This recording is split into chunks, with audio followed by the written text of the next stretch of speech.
Hello everyone, আসসালামু আলাইকুম। আজকে আমি চতুর্থ শ্রেণীর কাজলা দিদির সব কিছু সমাধান করে দিব যা যা আছে। তাহলে চলো শুরু করা যাক। দেখো, কবিতা থেকে মিল শব্দ খুঁজে বের করি। আমরা কবিতা থেকে মিল শব্দ খুঁজে বের করব। এখানে আছে ওই, কই।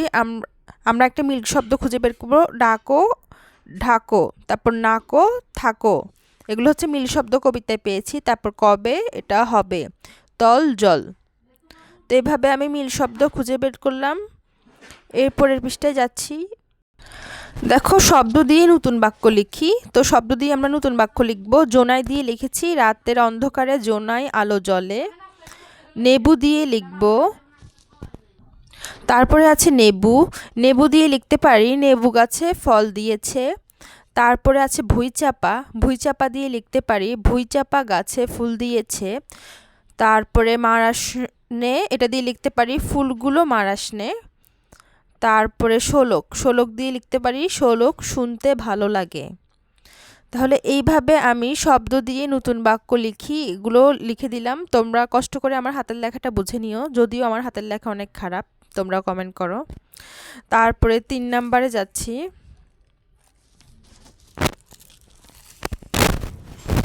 3 নাম্বারে বলেছি কি মিল শব্দ লিখি। পাতা, পাতা দিয়ে আতা, খাতা, অনেক কিছু বানিয়ে দিছে। প্রথম লাইনটা আমরা ফুল দিয়ে বানাবো। ফুল দিয়ে আমরা কয়েকটা বানাবো। তোমরা তোমাদের মন মতো লিখতে পারো। মিল শব্দ লিখি, এটা ইচ্ছা মতো লিখলেই হবে। তো ফুল, ফুলের সাথে মিল রেখে লিখতে পারি কুল, মূল, টুল, কুল, চুল, দুল। এগুলো হচ্ছে আমরা ফুল দিয়ে মিলিয়ে লিখতে পারি। তারপরে ঘুম। ঘুম দিয়ে কি লেখা যায়? ধুম, গুম, রুম, জুম, ঝুম। এগুলো আমরা এই ঘুমের সাথে মিলিয়ে রেখে লিখতে পারি। এগুলো বানিয়ে লিখতে পারবা তোমরা, মানে লাস্টে ম থাকতে হবে।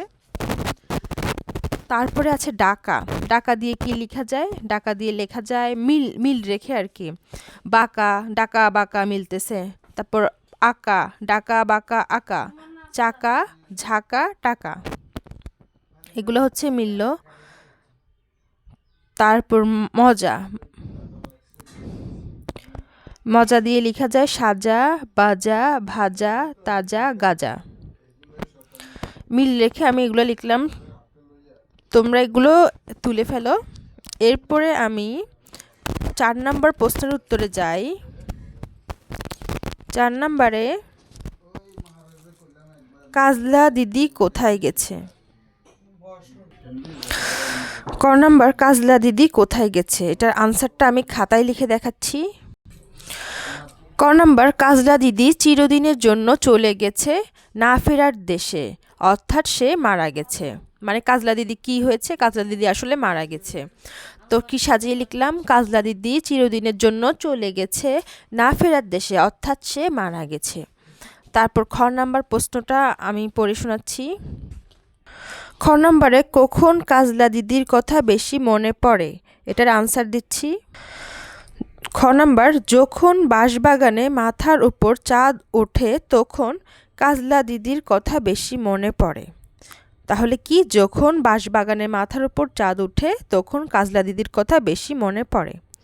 এরপরে আমরা গ নাম্বার প্রশ্নটা পড়ি। কাজলা দিদির কথা উঠলে মা আঁচল দিয়ে মুখ ঢাকেন কেন? তাহলে এটার আনসারটা দেখাচ্ছি। গ নাম্বারটা এভাবে লিখবে, দিদি সবাইকে ছেড়ে না ফেরার দেশে চলে গেছে।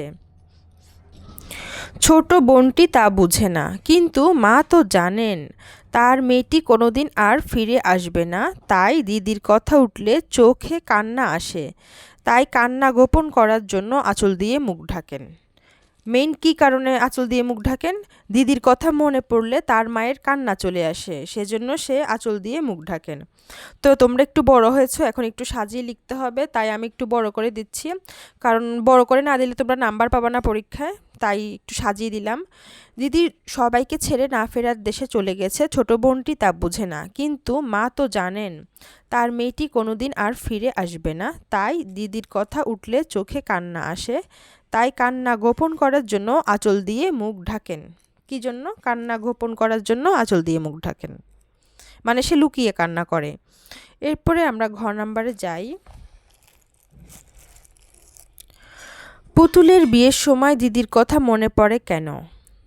তো এটার আনসারটা আমি দিচ্ছি। ছোট বোনটি সারাক্ষণের সাথে ছিল কাজলা দিদি। আগামীকাল তার পুতুল বিয়ে হবে। দিদি তার পুতুলকে সাজিয়ে দিত, কিন্তু দিদি তো আর নেই, তাই পুতুলের বিয়ের সময় দিদির কথা মনে পড়ে। কেন দিদির কথা মনে পড়ে? একসময় বোনটি সারাক্ষণের সাথে ছিল কাজলা দিদি। আগামীকাল তার পুতুল বিয়ে, দিদি তার পুতুলকে সাজিয়ে দিত, কিন্তু দিদি তো আর নেই, তাই পুতুলের বিয়ের সময় দিদির কথা মনে পড়ে। এরপরে আমরা উমা নম্বর প্রশ্নতে আসব।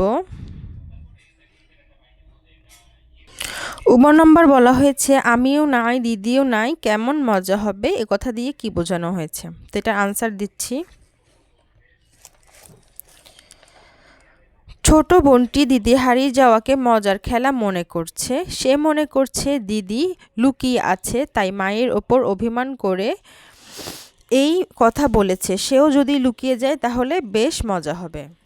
এটা হচ্ছে উমা নাম্বারের আনসার।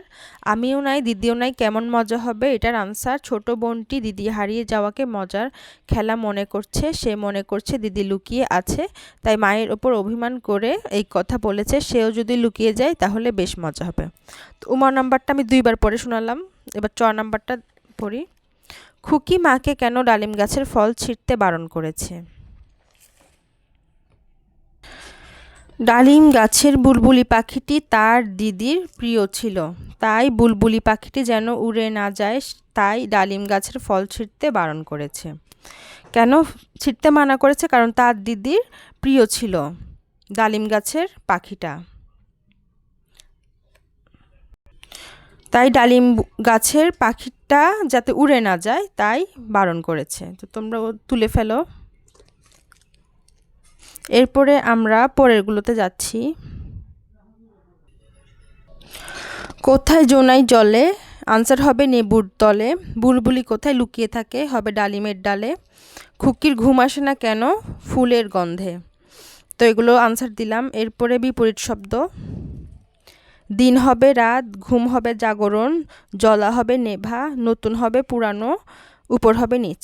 তো আজকের মতো এখানে শেষ করছি। আমি যে কষ্ট করে লিখে প্রশ্নগুলো লিখে দিলাম, একটা লাইক অন্তত তোমাদের থেকে আশা করতে পারি, তাই প্লিজ একটা লাইক দিয়ে যেও, আর কমেন্ট করলে তো আরও বেশি খুশি হব, তাই একটা কমেন্ট করে যেও। আজকের মতো এখানে শেষ করছি। সবাইকে আল্লাহ হাফেজ।